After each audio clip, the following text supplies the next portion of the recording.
utilizing some of her abilities to get up and down the court, to make plays defensively. I think she's scoring the ball and moving the ball a little bit better out of the post than she did. So I think she's progressing at a very high level. Ani is someone in the post for us who provides us a very different look because she can stretch the floor, steps out and shoots it. And so that combination makes it a little bit tough, I think, hopefully, for teams to kind of get used to playing against both of them.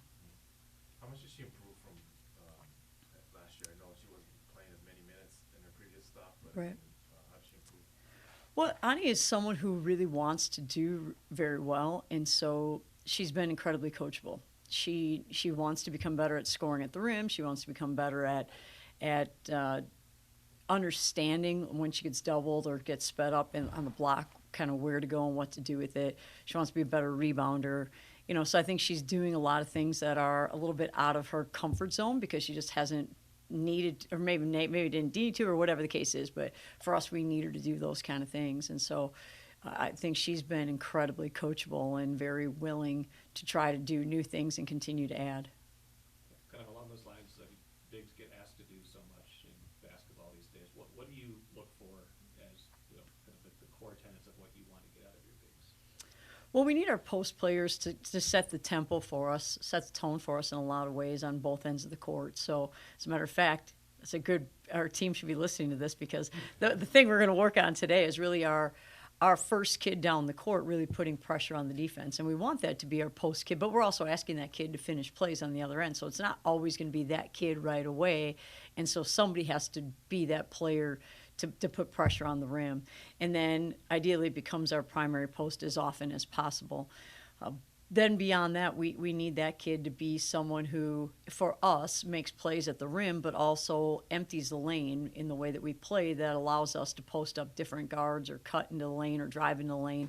And so they have to be very versatile and be very willing to not only play on the block, but play on the perimeter as well.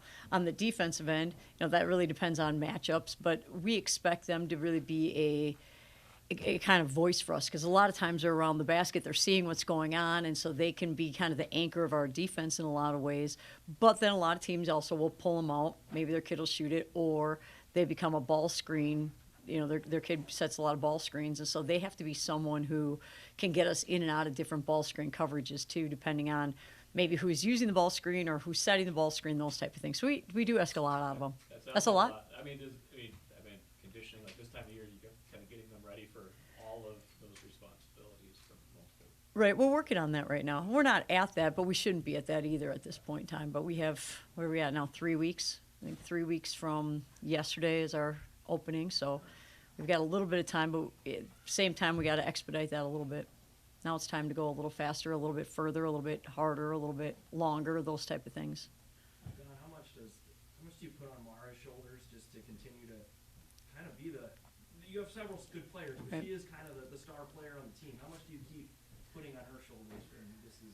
Well, Mara is someone who understands the game at such a high level. Her basketball IQ is off the charts. And so trying to find ways to capitalize on that and utilize that, but also not put her in positions where she feels like she kind of has the weight of the world on her. Just use that to her advantage and to our advantage. And I think she's doing that at a really high level. While you're doing that, while you're really growing your game, you're not always in your comfort zone. As a matter of fact, you're really not ever in your comfort zone at that point in time.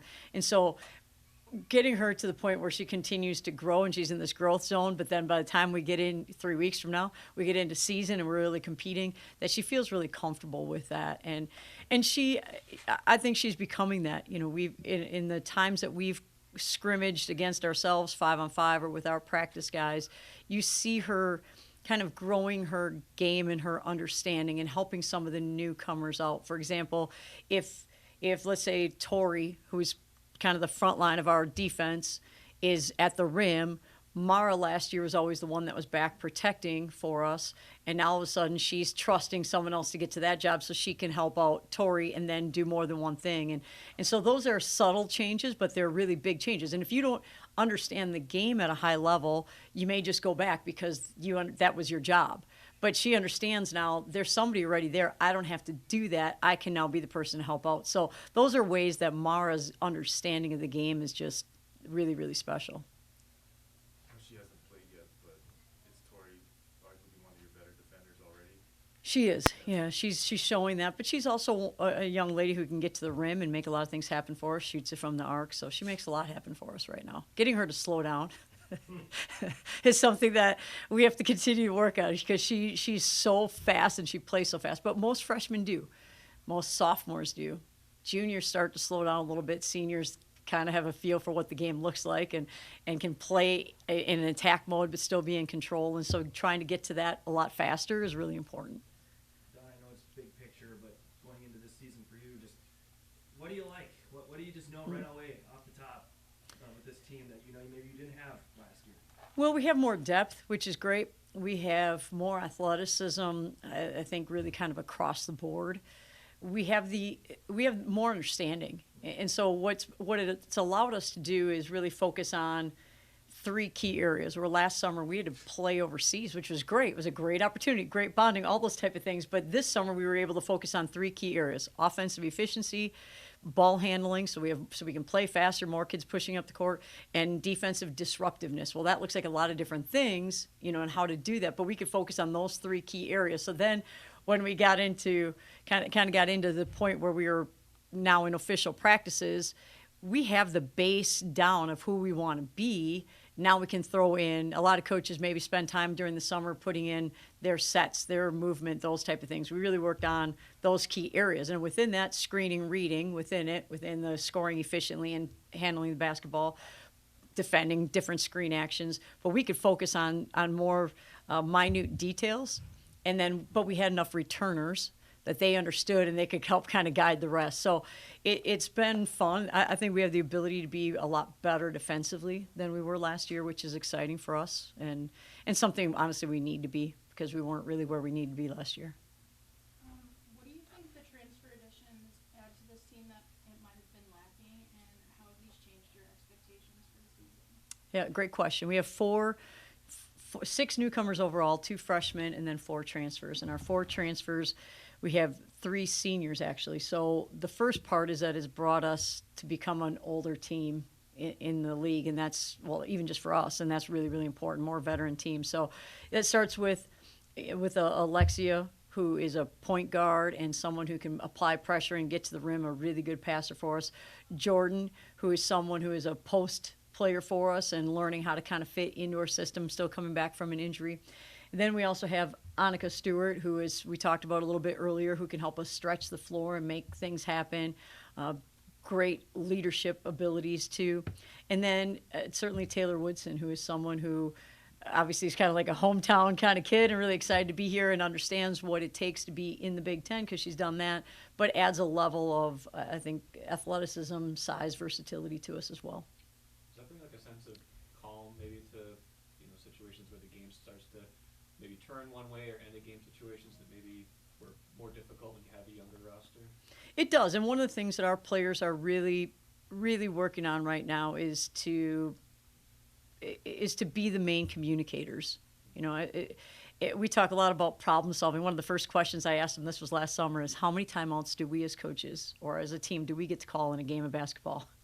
And I looked and I waited for them to answer because nobody really wanted to answer wrong. But the answer is 4, right? We have 4 opportunities to call a timeout and fix something. But in women's basketball, you want to save your timeouts for the end of the game so you can advance the basketball at the end as much as possible.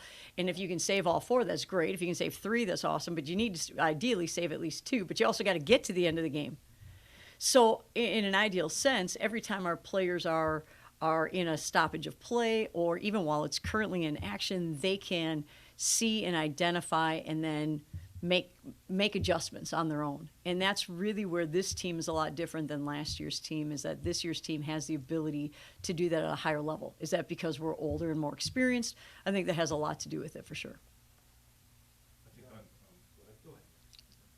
When you were at the Big Ten Media Day, you were talking about all the coaches were about recruiting transfers and then recruiting high school, and a lot of you were like, okay, I'm still on developing, freshmen and that kind of thing. But some people didn't talk about it. But I know in college basketball, some coaches are like, I can't recruit many freshmen anymore.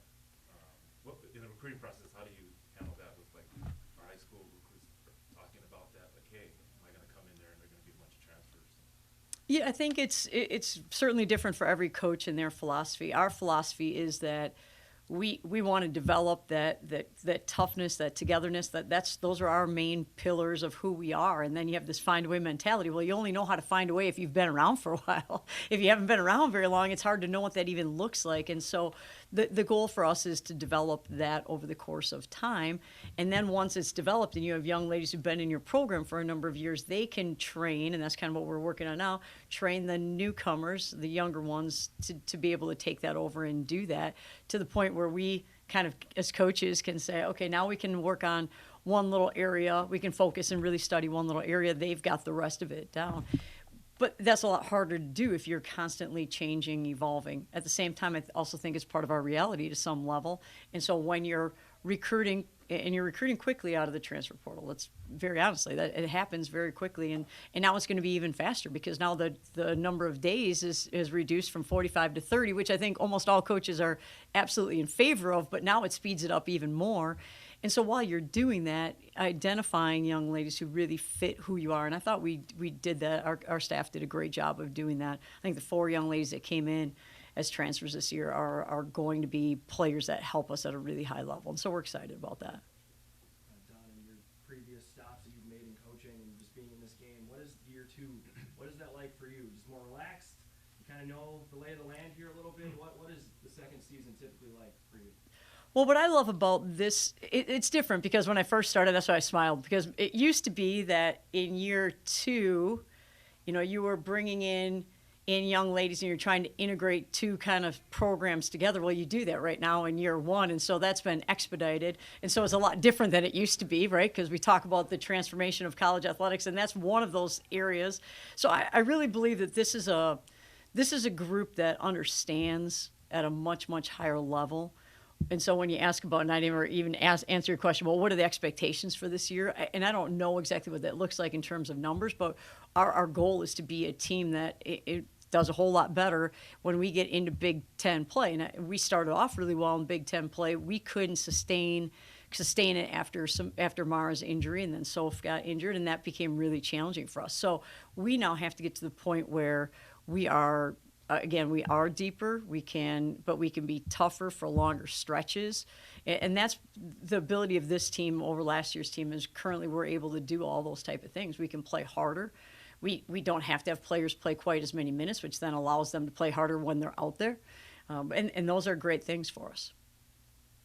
Speaking of the injuries, how big of a role do you think Kennedy is going to have in the upcoming season coming back from injury? Yeah, Kennedy's coming back still from her injury, so today actually is a big day for us. We get to go into controlled contact with Kennedy in some of the drills that we're doing. That's a really big moment in her transition, and she's ready for that. So it's hard to answer that right now, but she looks really good in doing what she's doing, really been locked in. And I think our players who have been in practice but not necessarily in the drills have done a really good job of staying locked in and helping coach their teammates and identify areas. So when you're doing that, one big thing for us right now is when you're not in the game, whether that's in practice, in a game situation, you're on the bench, whatever, you need to really be locked into what's going on so that you can come in and give us a boost. I think that's something that Kennedy hopefully has the ability to do for us, is come in and give us a boost. I thought last summer before her injury, when we went overseas, her speed, her quickness, her ability to score, her ability to defend were all really, really good for us. So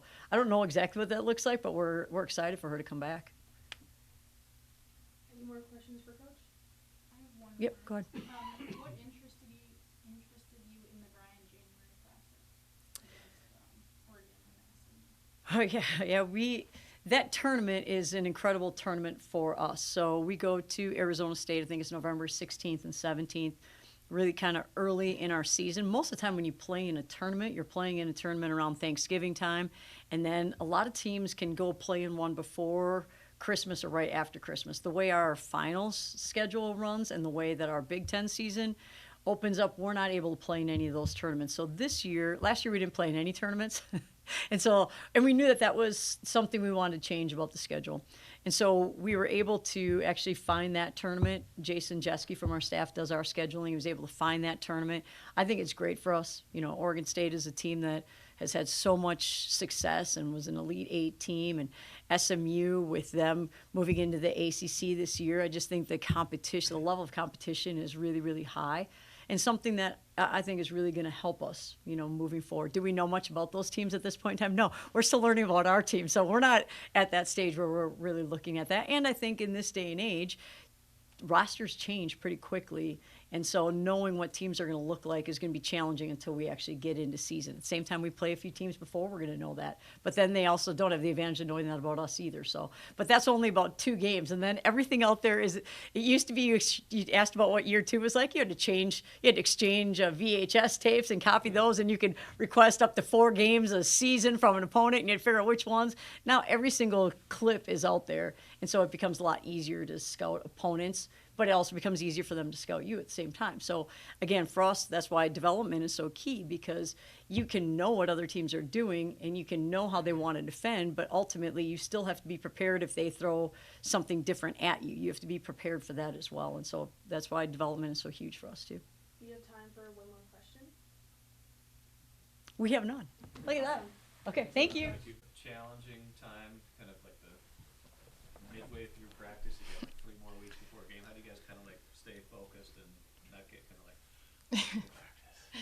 We were joking about that actually outside right before we came in, and how we were starting to prep for scrimmage, and then now we're back at taking it day by day and trying to think of the long term of things, but also specifically things to work on each day. But I think the coaches do a great job of breaking it down and keeping us focused. Yeah, they give us usually something like a new ball screen coverage, something new each day. So it kind of helps us focus on one smaller thing. Makes every day feel a little bit different. But yeah, it's a grind, that's for certain. You're probably ready for the games. Oh yeah, we're excited. You guys both talk about the injuries that you went through and how you feel going into the season and just the team itself. Yeah, I mean, I think for both of us this past off season, we both definitely got stronger, rehabbed. Feldy, Steve, all the staff that we have around us has set us up for success. So I think we're both feeling pretty good going into the season. Yeah, like Soph said, just a lot of time in the weight room, getting stronger. I've felt it myself, just the way I've been playing, just feeling stronger, feeling better, being able to take more hits. Definitely haven't had kind of the minor injuries that I've had in the past few preseasons, just, kind of like the tears here and there. Haven't, knock on wood, had any of that recently. So I've been feeling really good, and we're ready to go. Laura, what do you like with this year's team? And just Dawn was just in here and said maybe you don't have to put as much weight on your shoulders. There's just more depth. There's more experience. I imagine you've sensed that, but just I'll let you answer that question. But what do you like? Well, I think that's just the biggest thing, is the depth of this year's team. Knowing that, anytime I sub out, that I have full confidence in the people that are being put in. And I think just the energy around the team and the commitment is something that we haven't necessarily had in the past few years. So, people getting in, getting extra shots up, wanting to be really good. I think our freshmen are just always so eager to learn from us, and they've done an awesome job. And then obviously the transfers coming in and just showing that they really want to contribute. So it's been definitely different. You're totally right. It just feels like a big weight lifted off, and I'm feeling it every day and adjusting to it, but it's definitely going to pay off. Mara, now that you're an upperclassman, what are you doing differently in the preseason compared to your first few seasons? I think a lot of it is kind of just trying to get closer to my teammates, building those relationships with the newcomers, the freshmen, just trying to be role models for them and showing them, the work ethic and what it takes. They've done a great job, like I said, of that. But just knowing that what I've done in the past and knowing what has worked and what hasn't and how I need to adjust. And I think a lot of that comes from extra training with the coaches and looking at game film and things like that, of where I can get better for the next year. What have you learned about both of you, about the importance of experience, and just you have 3 seniors coming in as transfers. You guys are another year along in the process. Like, as when you think back to like the beginning of your career versus now, and also thinking about experience added to your roster, how much value is there in just having been through some of these things before? Yeah, I think we look at, close games, end of games. I mean, just situations like that where I feel like we have a lot more trust in each other and the coaches have a lot more trust. And then, I think there's a lot of value in all of us having this experience now. And then as we have issues on the court, we don't need to rely so heavily on our coaching staff. We're able to kind of self-fix and, figure it out as a team, which I think will help us a lot in games when we have to solve things on the fly. Yeah, we've just been focused on being a player-led team more so this year, and that's something that coach has really been, harping on us about, and not, looking at her like Soph said and being like, all right, what do we need to do? But knowing, the ins and outs and X's and O's of what's going on and how we've been viewing the game differently now that we're, juniors and seniors, and how we can help our other teammates just because we've been in the system now for going on the second year. She mentioned that to us about 10 minutes ago. Yeah. I don't want to have to call too many times. Yeah, exactly. Yeah. Yeah, we're on the same page. Yeah. For both of you, what were takeaways from the last year that you want to take into this year that you're going to hope to work on, or something that you learned from last year that you want to change for this season? Yeah, I think with our WNIT run, I think we got very hungry from that, For a lot of us, that was kind of our first postseason tournament we've played in college, and it's different, I mean, all games are fun. The Big Ten's very competitive, but, going on those runs, being on the road, kind of getting to play different people than you normally would ever see, it's a lot of fun. I think we have that taste in our mouth now, and we're ready to roll, We have our eyes set on a tournament run this year. I agree. Just excited to be healthy. I think that's the main thing, and just going out there and being able to compete, knowing that I'm full strength. That's something that I've been trying to give myself more grace for when things aren't coming as easily as I wanted them to. Just knowing that, honestly, I haven't played a healthy game since January, around that time. So just giving myself grace and just continuing to learn each day. Sorry. So Sophie, your previous team, NC State, obviously made the tournament. How do the Gophers compare to these previous teams you've been on in college? Yeah, I think I gained a lot of experience from being on that team. I dote on those girls. You learn how hard, teams like that work. And so I see a lot of similarities with this team that we have this year and the teams I've been on in the past. And so I'm just very excited. We're very deep this year. We're very talented, I think. And so we're just kind of ready to roll, ready to play. Just curious, your season starting on the heels of a super successful late season. The hype around women's basketball is we're seeing it right now, and that's just when people are like, okay, now that the season's over, I'm antsy for more women's basketball. You guys are ready to go with your season. How does that do you think that helps? Does that play a role in just the hype around your season starting? For sure, and I think we're going to the game on Wednesday. We were lucky enough to get tickets to go, so we'll all be there as a team. That'll be fun, but just seeing that atmosphere and seeing, all right, all these people are Minnesota fans and women's basketball fans. Like, why can't they, come support us as well? So being able to kind of drive that for us a little bit, and knowing that the fans are there, it's just, wanting to get them to come. And just, I think our media and everything around us has been doing a great job of trying to get that attention over here as well. But obviously we have to produce on the court as well. So we're really looking forward to that. Yeah, I also think a lot of our, season ticket holders and those fans go to the games. And so my call out to them is try to recruit people, because I know we have a lot of new fans at the Lynx games. And we would love to see you guys, over at the barn, over at Williams. So, come out, keep your basketball rolling. Mm-hmm. Any more questions for Sophie or Mara? What have you seen from the transfers so far this preseason? Yeah, I mean, I know Annika Stewart really well. Played high school with her. One of my closest friends, she has been for a while, and so she just brings a leadership for our team. Obviously, Amaya knows Taylor really well, and I think just throughout, that chemistry of us being so close just is going to only propel us forward. And then obviously Lex and Jordan coming in. It's a lot to have to adapt to a whole new style, and just a whole, we already kind of had our foundation, so them coming in and trying to fit in, they've done an awesome job, and we really appreciate them being here and taking, obviously, they're coming a long ways to Minnesota, and they're just now dealing with the winter. And they've been, they got their winter jackets, so that's good. But yeah, they've been funny and they've been great, and just wanting to get close to us and just understand the coaches and the style. So awesome. They add a lot of depth for us too. So we're really excited because they're all very talented. Awesome. Thank you so much. Yeah, thank you guys.